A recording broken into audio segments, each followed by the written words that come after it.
సాయి చరిత్రలో భాగంగా మరి సాయిబాబా యొక్క మరి ఆయన సర్వభూత హితైషండి, అంటే సమస్త ప్రాణులు సుఖంగా ఉండాలనే కోరుకునే మనస్తత్వం ఆయనది అనడానికి మనకు సాయి చరిత్రలో ఎన్నో ఉదాహరణలు మనకు దొరుకుతుంటాయండి.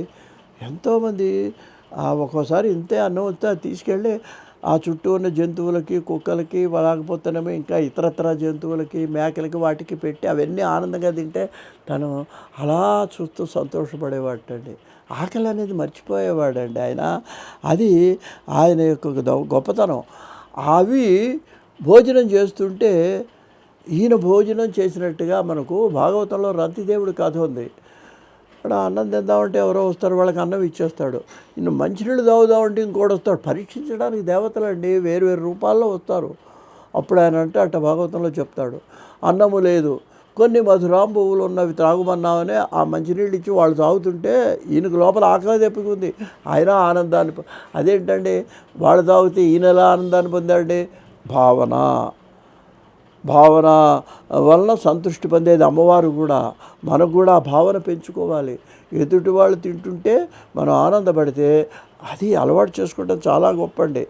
అంతేగాని ఎవడు చూడకుండా ఇంత మూట కొట్టుకుని రహస్యంగా పక్కకి తిని మొత్తం కడుపు నిండా తింటాం కాదండి. ఆ స్థితి సాయిబాబాకి ఎప్పుడూ కనపడేదిటండి. దీనికో ఉదాహరణ ఏం చెప్తారంటే, ఒక పేద స్త్రీ ఒక ఆవిడ ఉందిటండి. ఆవిడ పాపం ఒక రోజున ఆయన దగ్గరికి వచ్చిందిటండి. పెట్టేటప్పటికి ఆయన అన్నట్ట, అమ్మా నువ్వు నాకు బాగా కడుపు నిండా ఆకలి తీరేట్టు అన్నం పెట్టావమ్మా, నాకు కడుపు నిండా అన్నం పెట్టావంటే ఆవిడ ఆశ్చర్యపోయింది. నేను ఎక్కడ పెట్టాను, నాకే తినడానికి తిండి లేదంటే అప్పుడు అన్నట్ట, ఇందాక నువ్వు ఇంటి దగ్గర ఏం చేసావంటే అప్పుడు ఆవిడ గుర్తు తెచ్చుకుంటా. ఆవిడున్న దాంట్లో చిన్న రొట్టె ముక్క తీసి భోజనానికి ముందు చిన్న కుక్కకు పెట్టిందిటండి.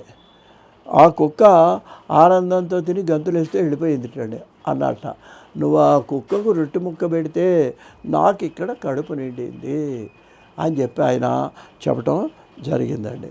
అందువలన ఏంటన్నమాట, సమస్త చీమలు, దోమలు, పిల్లులు, కుక్కలు ఇవన్నీ సమస్త భూతముల యందు ఆయన ఉన్నాడనేటువంటి భావన మనకు ఉండాలి. దీనికి ఇప్పుడు సాయిబాబా ఈ చర్య వల్ల మనం ఒకటి గమనించాలండి. మన సంప్రదాయంలో కూడా భూతబలి అని ఒకటి ఉందండి.